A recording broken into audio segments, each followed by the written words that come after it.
Welcome to the Locked On Titans podcast. I am your host, Tyler Rowland. Titans fans, according to a Titans employee, it does not sound like starting guard Nate Davis will be back with the Titans in 2023. What does this mean for the Titans offensive line going forward? I'm going to break that all down and more on today's edition of the Locked On Titans podcast.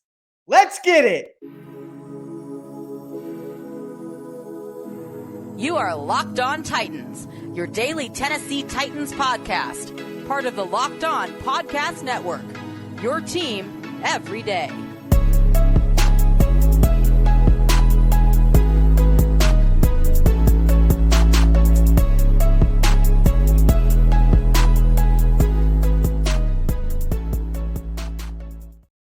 Titans fans, we got a lot to discuss on today's show. Sounds like Nate Davis will not be back with the Titans. If that's the case, could Nicholas Petit-Frere move in from tackle to guard? We're going to talk about all of the different offensive line combinations we could see from the Titans in 2023, and the Senior Bowl week has finally concluded. I'll give you guys some names that did very well at the Senior Bowl who Titans fans should keep an eye on. But with that said, do want to let you know that today's episode of the Locked On Titans podcast is brought to you by Nissan. The only thing more exciting than the big game is the all-new, all-electric 2023 Nissan Aria. There's only about 6 days left until the Super Bowl. Are you ready? The Nissan Aria is ready, and it is the EV for people who love to drive. Learn more at nissanusa.com.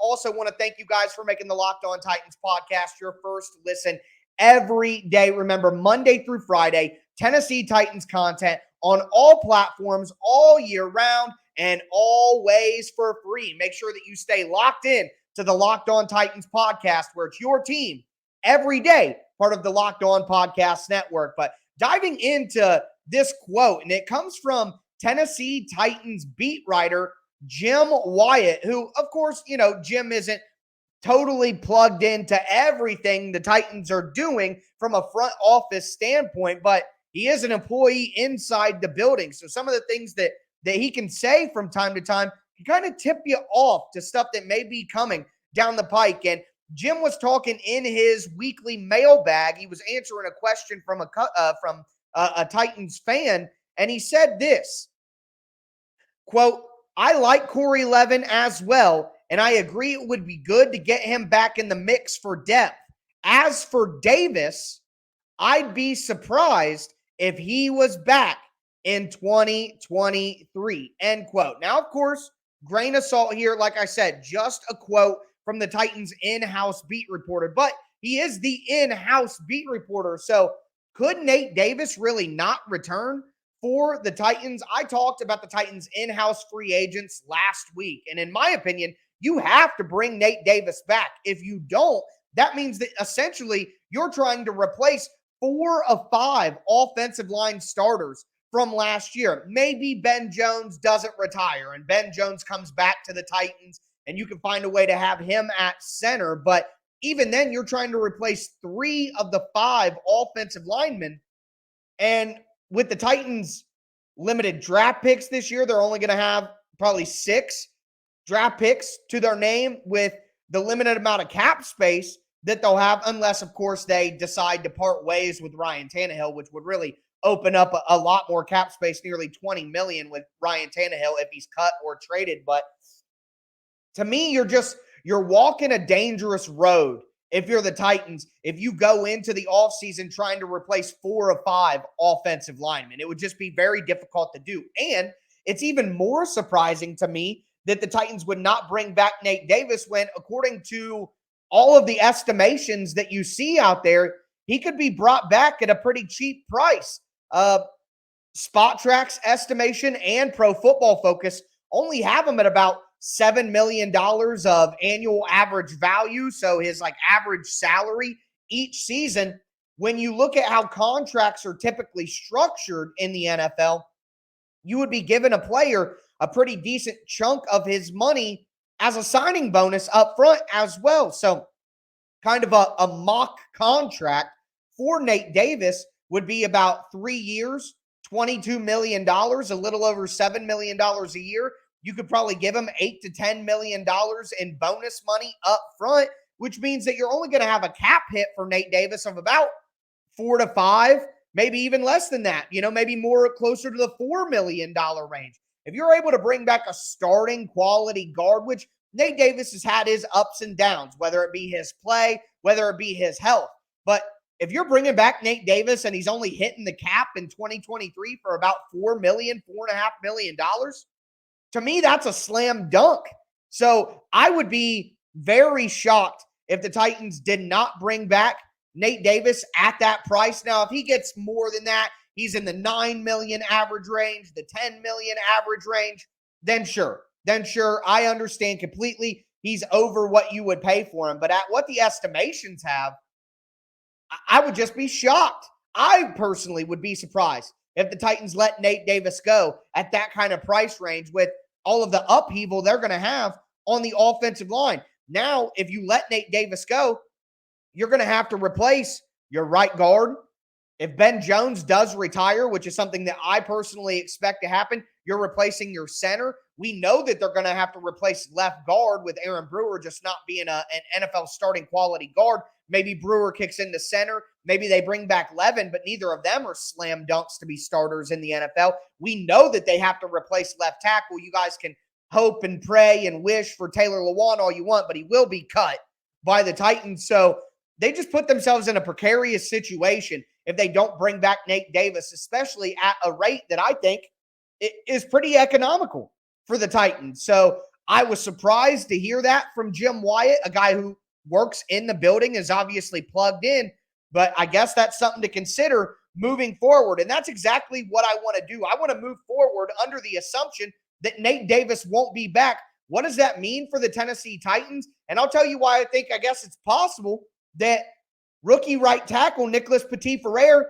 could maybe be asked to transition inside and play guard. We're going to talk about all of that in just a moment. Before we do, want to let you guys know that today's episode is brought to you by Prize Picks. Prize Picks is daily fantasy made simple. And look, the big game is right ahead. You want to open up Prize Picks and have a little bit of fun with the game. Here's how Prize Picks works. Every single player on Prize Picks has a projection. Patrick Mahomes, 300 passing yards. Jalen Hurts, 30 rushing yards. A.J. Brown, 5 catches. Travis Kelce, 1 touchdown. All you do is you make a lineup of 2 to 6 players, and if they do more or less than the Prize Picks projection and you guess it right, you can win up to 25 times your money on your entry. So you look at the projection, you say whether the player is going to do more or less, and if your lineup wins, you can win some big money. Entries can be made in 60 seconds or less. There are safe and fast withdrawals, and Prize Picks right now is available in 30 states and Canada. So download the Prize Picks app or go to prizepicks.com to sign up today to play daily fantasy sports. First-time users can receive a 100% instant deposit match up to $100 when you use promo code Locked On. If you deposit $100, Prize Picks gives you $100. You deposit $50, Prize Picks gives you $50, etc., etc. Don't forget, use that promo code Locked On to sign up for an instant deposit match up to $100 at prizepicks.com today.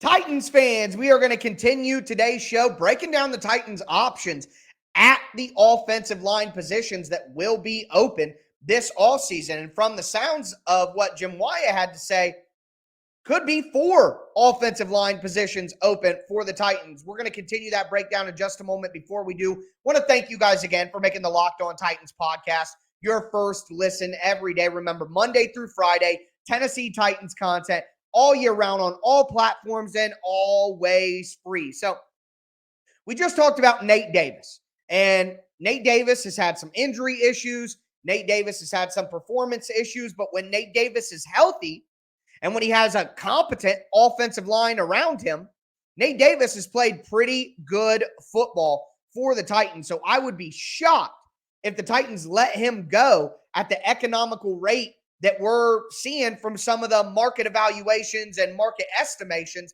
that are out there, like from Spot Tracker, for Pro Football Focus, having Nate Davis around $7 million per season in average annual value. That is not a high price to pay for starting caliber offensive line play. It's really not. So I would be shocked. But if that's what the Titans do, then I think one of the options that they will have is moving Nicholas Petit-Frere inside to guard. He had some experience on the interior in college. He's played the left side in college. But if you look at NPF's college tape, he was much, much better on the right side of the offensive line. Much better. Now, here's what I will say. If the Titans believe that NPF can play right guard and take over that spot for Nate Davis, okay, what does that allow them to do? Well, what I will say is, and something that I've noticed in my early research, is that the options at offensive tackle this offseason are better than the options on the interior offensive line. So you look at the free agent class. For me, a guy like Isaiah Wynn, a guy like Andre Dillard, a guy like Mike McGlinchey, even a guy like Caleb McGarry, all are better options at tackle than we see from some of the interior offensive line options like a Connor McGovern or Isaac Samola from Philadelphia. I mean, the offensive tackle options are just much more plentiful than the interior offensive line options, even in the draft. Yeah, you have guys like John Michael Schmitz. Yeah, you have guys like Cody Mock, for example, who all could be good options on the interior offensive line. But you look at offensive tackle, Paris Johnson, Broderick Jones, even if you want to roll Peter Skoronski out there as an offensive tackle, Darnell Wright, Jalen Duncan. I mean, DeJuan Jones. I could continue.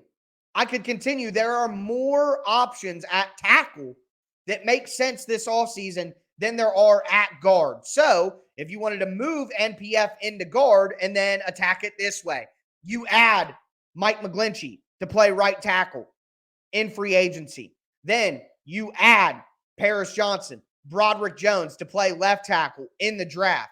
You add an interior offensive lineman in the draft as well. And then you bring back an Aaron Brewer or a Corey Levin.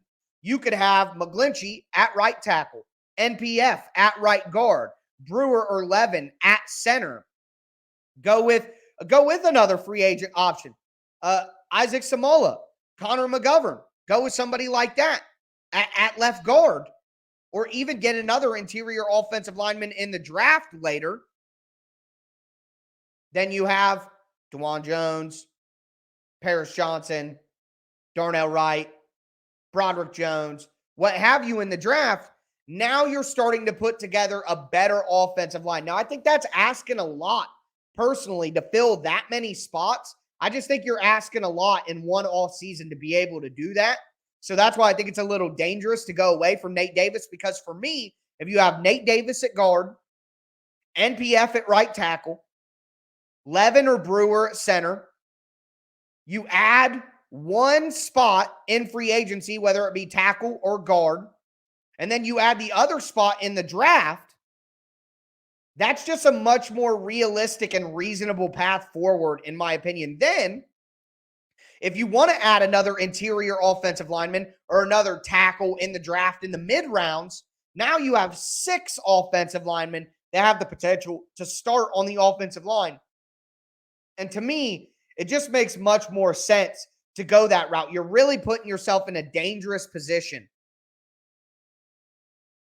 if you let Nate Davis walk. And that's why last week when we broke this down and we talked about in-house free agents, I said it was a dangerous, dangerous game that they're going to play if they let David Long or Nate Davis go in free agency.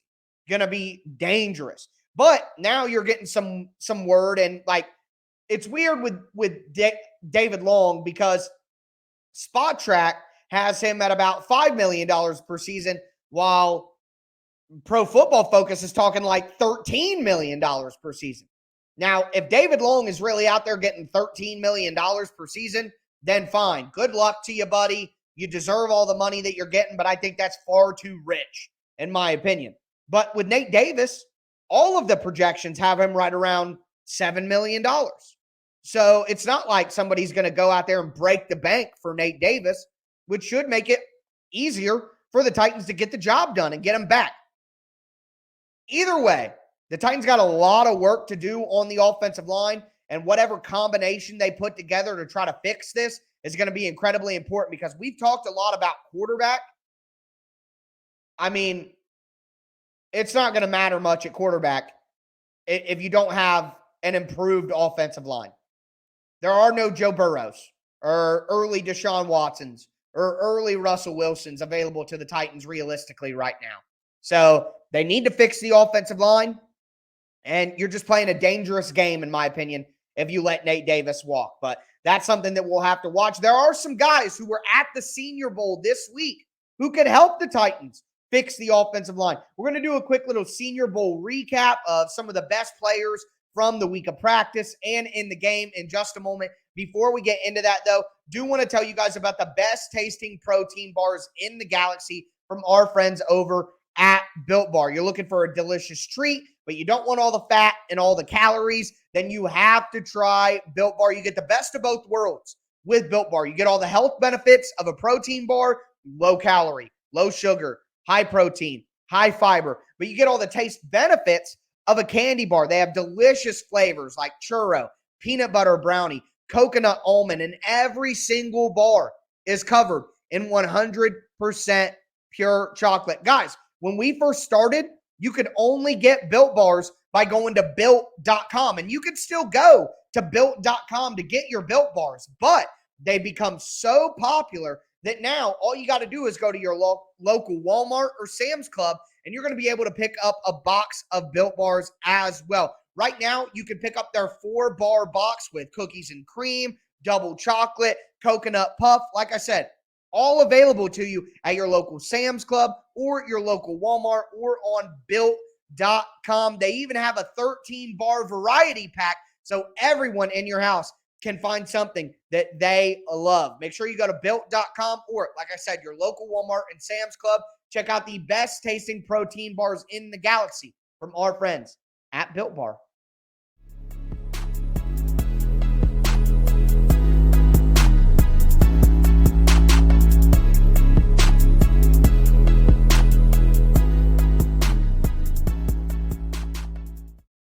Titans fans, we are going to cap off today's show doing a little Senior Bowl recap. And now the college all-star games are done.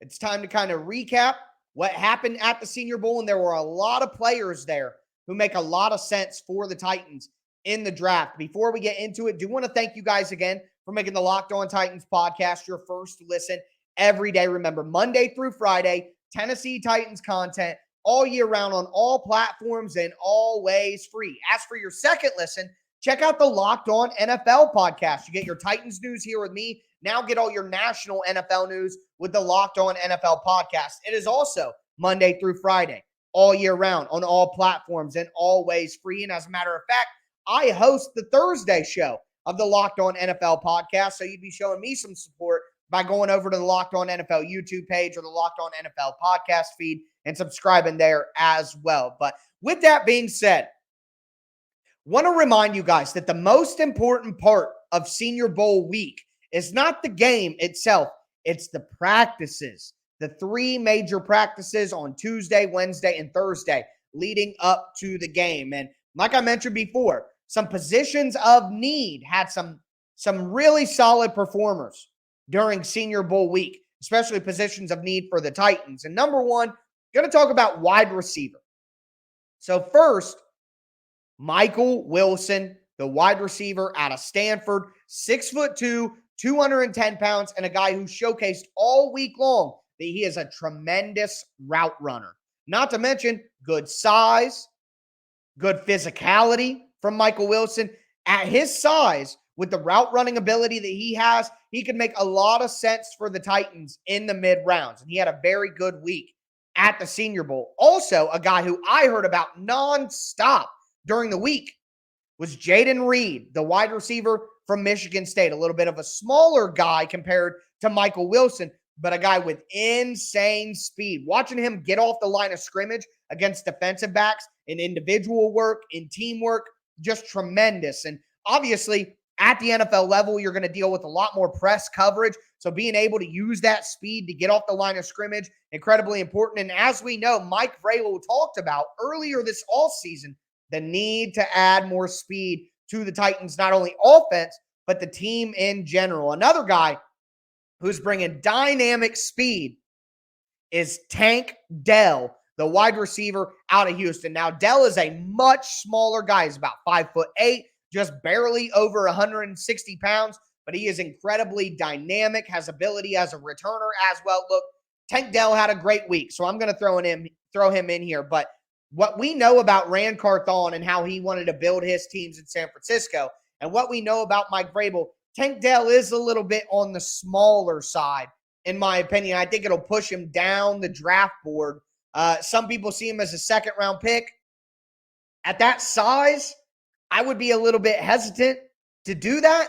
Maybe on day 3. If he doesn't fall there, then that's perfectly fine. But did want to at least mention Tank Dell was one of the standouts of Senior Bowl week. But now we got to talk about offensive line. And there were a ton of good offensive line prospects at the Senior Bowl. Number 1, Darnell Wright, offensive tackle from Tennessee, had a good week. He had some up and down moments in the game from when I was watching, getting a little turned around on some of his reps.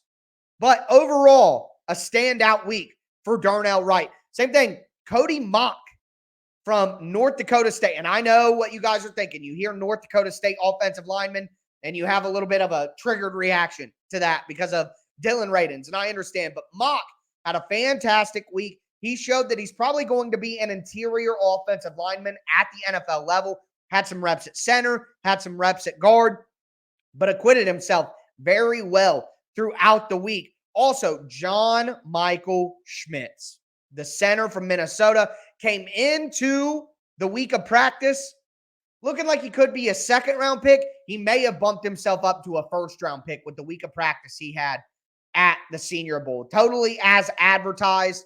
Looked like he could be a quality center in the NFL for the next decade. So, John Michael Schmitz from Minnesota, a guy I like a lot, did very well at the Senior Bowl. Another guy, DeJuan Jones from Ohio State, has to work on the footwork. He is a big man at 6'8", but a guy that size, he had just some dominant pass rush reps. And when you're that big, you're going to be able to bully guys and move them around and run blocking as well. So DeJuan Jones, a really nice week. Also want to mention Osiris Torrance, the interior offensive lineman out of Florida. I saw some reports showing he had some up and down moments in practice, but overall, a very good week at the Senior Bowl. He should be a late first round, early second round prospect. And if the Titans are able to get their hands on Osiris Torrance, I think it would be a big win for the Titans and the needs that they have. Do want to mention a guy like Blake Freeland, the offensive tackle, did not have a good week. Looked rough in practices, looked rough in the game, was probably going to shoot his stock down. So an offensive tackle prospect the Titans could maybe target in the mid-rounds, but didn't have a great week of practice at the Senior Bowl. Some other positions. Tajee Spears, the running back out of Tulane, looks like a 3-down running back. He smoked USC in the bowl game, had a great week of practice, looked incredibly explosive, a one-cut jump running back that could fit perfectly as a guy who listen, guys, we got to start planning for life after Derrick Henry. And you may be, like with cornerback last year, you may be surprised at some of the positions the Titans take early. Tajee Spears looked like an excellent running back who can make an instant impact in the NFL. Not only that, but a guy who was recently mocked to the Titans as a second-round pick. Will McDonald, the edge rusher out of Minnesota, incredibly long, good burst. And guys, look, I think that Bud Dupree is getting cut. I think that Rashad Weaver has a chance to maybe be a starter for the Titans and should be the first guy in line to get that starting edge rusher spot across from Harold Landry. But like we saw the Titans do with cornerback, we thought Caleb Farley was going to get a real shot to be the starter. Well, the Titans knew internally that's not a good idea. So, while I would like to see Rashad Weaver get an opportunity, the Titans may internally think, no, that's not a good idea. And we may see them take edge rusher earlier than many people project. If the Titans took edge rusher at number 41, pick 41, I would not be shocked. And Will McDonald, a guy with great length and can bend around the edge from Minnesota, could make a ton of sense. Also want to mention Darius Rush, the cornerback out of South Carolina. He had multiple interceptions, showed great burst, great ball skills, great speed. Darius Rush was maybe the biggest standout of Senior Bowl week in totality. So some of these guys, cornerback, running back, edge, no, maybe they don't jump out as major needs for the Titans. But we don't know what the internal thoughts of Rand Carthon are going to be and what positions he wants to attack early on in this draft class. So that's a Senior Bowl recap for you guys. I'm going to be back with you tomorrow. Thank you for tuning in and making the Locked On Titans podcast your first listen every day. That's going to do it for me today, folks. As always, I am your host, Tyler Rowland, and this was Locked On Titans.